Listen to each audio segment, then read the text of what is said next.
Hi, my name is Natasha, and I'm an undergraduate fourth-year student in sociology and studio art, and I'm living with an eating disorder. 2 years ago, I woke up from a 12-hour sleep completely exhausted, and I know exactly what I was doing because every single day for quite a while was always quite the same.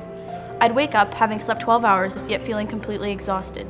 I never felt hungry waking up, but then of course, I was so used to hunger that the pangs rarely kicked in anymore. Sometimes I'd lie in bed and skip class, sometimes I'd cry.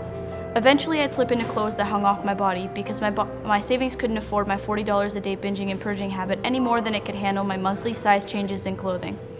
I'd stare at my to-do list for a long time, as if staring at it would somehow erase the mountain of responsibilities on my shoulders. I was a student, a dedicated student, and I couldn't seem to manage my schoolwork and my eating disorder. Things just kept popping up, papers and tests and presentations, and the list never let up, and it seemed insurmountable when the mere thought of moving made me really tired. What had once been a 15-minute walk to school had become 30 minutes, and I often needed breaks to catch my breath, or to stop dizzy spells. In class, I had trouble focusing. I had trouble talking to friends.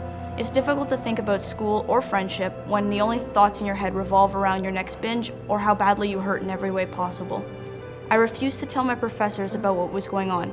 Maybe I was too proud, maybe I didn't think it would help. In reality, I think I was afraid it would lessen their opinions of me. Some days I'd have to leave class to go to the bathroom. Many times I'd end up unconscious on the bathroom floor, at which point I'd allow my best friend to force feed me an apple or a banana. As a kid, I'd often complain to my mom, "I'm starving," and suddenly I felt frustrated with that statement. I'd been hungry, not starving. This was starving. My bones hurt and my heart wouldn't stop racing. It hurt to sit, it hurt to lie down, everything hurt. My throat was on fire and my mouth was sore from the acid, and I never felt quite so old in my life, and I have a feeling that I won't ever feel as old as I did at that point in my life. There were so many things I wanted to do, but nothing was happening. I wanted to die, to escape it all. The only thing I could talk about was food. A typical grocery store trip for me consisted of vitamin water, the low-calorie kind of course, a couple of apples and granola bars. I'd buy it with the intention of eating only that for the week, but generally by that evening, I'd be poring over fast food delivery pamphlets, planning my next binge. Bulimia, for me, was characterized by intense periods of binging and purging. Binging, for reference, involves consuming large quantities of food, with purging meaning ridding of those foods. With my eating disorder also came a deep depression, for which I was eventually medicated in hopes that it would aid in ridding me of suicidal thoughts. My condition got bad very rapidly. At my worst, I binged and purged up to 9 times a day. That accounted for most of my day. I was not safe from my eating disorder anywhere. If I was in class, I would get fast food that I craved desperately during the breaks and leave to throw them up during the class. I spent the bulk of my school year getting familiar with the inside of toilet bowls. If I was outside walking to or from school, the walk past the convenience store, the McDonald's, or the Tim Hortons drew me in. Sometimes I got food from all three. The bills were enormous. I blew the majority of my savings on food I never digested.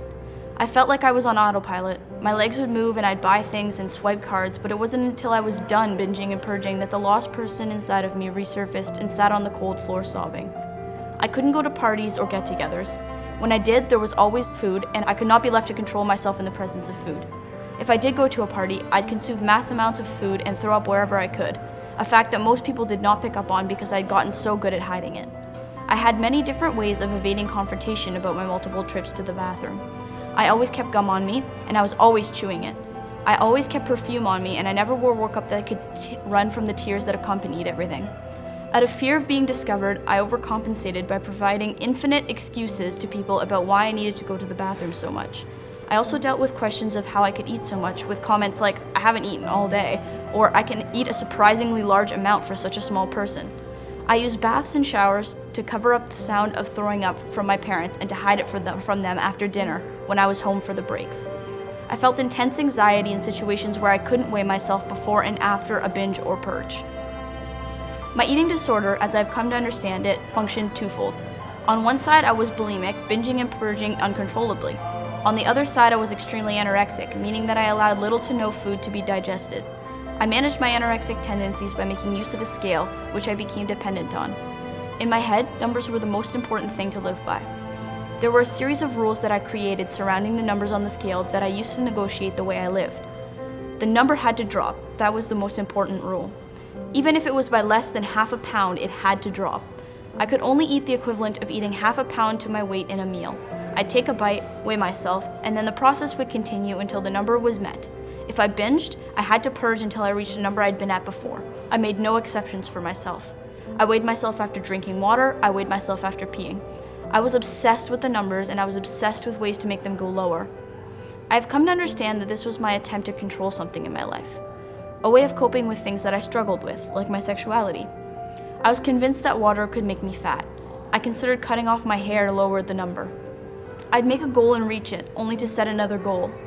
What had once been a healthy goal of weighing 125 pounds became 115, which became 110, which was quickly a goal of reaching 85 pounds and lower. In the months between visits with my eating disorder specialist, I went from a manageable 105 pounds to 90 pounds.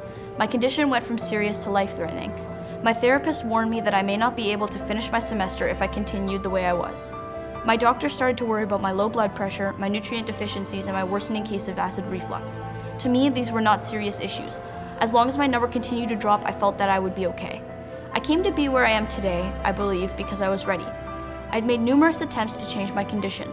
I'd make pacts to stop binging and purging to eat more. Until I was ready, they all failed. One day, I woke up and I noticed cracks in my teeth. These are called enamel cracks, and my Google research told me they were permanent. For some reason, that statement hit me harder than a ton of bricks. In all of my restless nights and endless thought, permanent was never something I thought about. The weight loss and the acid reflux and the draining bank account, they'd never felt permanent.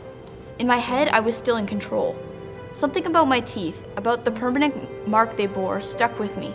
I sat on the floor of my bedroom, staring at those cracks, and something finally clicked. I made a deal with myself that I wouldn't binge or purge anymore. I spent the first 3 nights curled in a ball in my bed, sweating and shaking. I never realized how intense of an addiction I had until those nights. My entire body was on fire. I couldn't sleep, I couldn't move. I just kept shaking. I was tense and I couldn't stop crying and aching to binge and aching to purge. I struggled through those nights with every fiber of my being. I have never felt such an intense need for something, anything, to give me relief. On the 4th day, I got out of bed. I went to class. I walked to school and back, and I said no to the voices. The voices in my head, the ones that were always so loud, screaming at me and tearing me apart, they didn't go away. But for the first time in what felt like a lifetime, I could hear my own voice. On the 6th day, I smiled at the sun.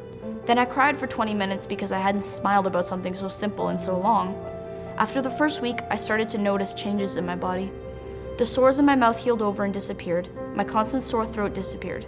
I kept track of the days. I marked them on a dry erase board. Every single day gave me the strength to keep pushing.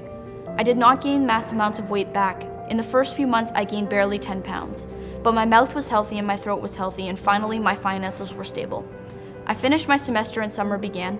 I left therapy and I left my doctor, a byproduct of moving back home for the summer. I was extremely worried about not having an outlet to talk about the things I was going through. I was 30 days without binging or purging. For the first time in over a year, I saw my best friend relax, as if she finally didn't have to worry that I'd die any minute. I stopped feeling suicidal. I felt depressed, but I didn't want to die. I started to imagine a life without my eating disorder, one that I could attain. I did not recover in a month. I got to 36 days and I binged and purged again. I binged and purged for 3 days and then I put myself back on track. Then I went another 32 days before giving in again. I started to eat more than once in a day. I gained to 100 pounds and leveled out. I struggled immensely with the weight gain. It was not easy. I felt uneasy and I felt awkward in my body, like it didn't really belong to me. I got frustrated daily with the after effects of such a severe case of bulimia. Acid reflux, sensitive teeth, and the ability to throw up on demand became really difficult to control. I possessed a new ability to see that binging and purging was unhealthy, and when I did give in, I started to see it as something I could overcome. I struggled with the idea of being 105 pounds, because then I would be labeled normal, according to the BMI, and a part of me didn't want to be normal. I wanted to be special, and I wanted to be good at something. I wanted to control something. I put immense trust in my best friend for guidance. I trusted her more than I trusted myself. I'd become familiar with the flaws in my own logic. I started to negotiate ways I could be special without being sick or dying. I could be a gifted artist. I could be a good sibling. I started to see qualities in me that could make me special without putting my life at risk. I started to enjoy my life again. I didn't panic at mealtime. I didn't panic in grocery stores. I felt a calmness that I'd missed desperately. In September, I returned to university. I made the decision to leave my scale at home. I spent the first week in a large amount of panic about my weight. Eventually, I started to adjust to judging how much to eat based on how I felt and not a number. I ate when I felt hungry, and I started to gain back the weight I'd lost. This morning, I woke up to a loving partner who was once my best friend who held up my starving body every single day. I felt groggy but energetic, and within 10 minutes I was chatting her ear off. When I looked in the mirror, I didn't grab up my body or tear it apart in my mind. I made a big healthy breakfast from groceries that I bought myself. Today I'm not worried that I'll be triggered by food at an event or that I'll pass out before I finish this speech. Today I'm not afraid to die.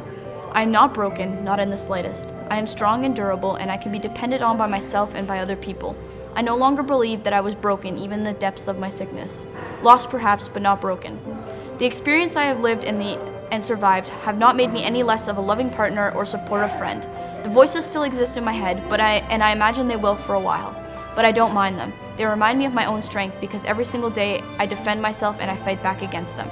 I took my life back, and I took it one day at a time for months and months on end. It was an immensely difficult time, but I succeeded. Don't lose hope. Treatment and recovery is long and hard, but it is possible. My condition did not change all at once, but it did improve a little bit every single day. The days where I couldn't make myself eat and the days that I gave in to binge urges did not define me. That is the most important thing I learned. The slip-ups, the moments where I fell apart all over again, they did not define me or my progress. I was not broken, I was healing. And like all wounds, healing is slow and painful, but it comes with times. In one of my first sessions with my therapist, I muttered that I would be broken forever. To that, she had responded to me and said, "You will only ever be as broken as you imagine yourself to be." I am not broken. I am not defined by my eating disorder. I once believed my eating disorder would always be my most defining feature, but it's not. You will only ever be as broken as you imagine yourself to be. I finally understand.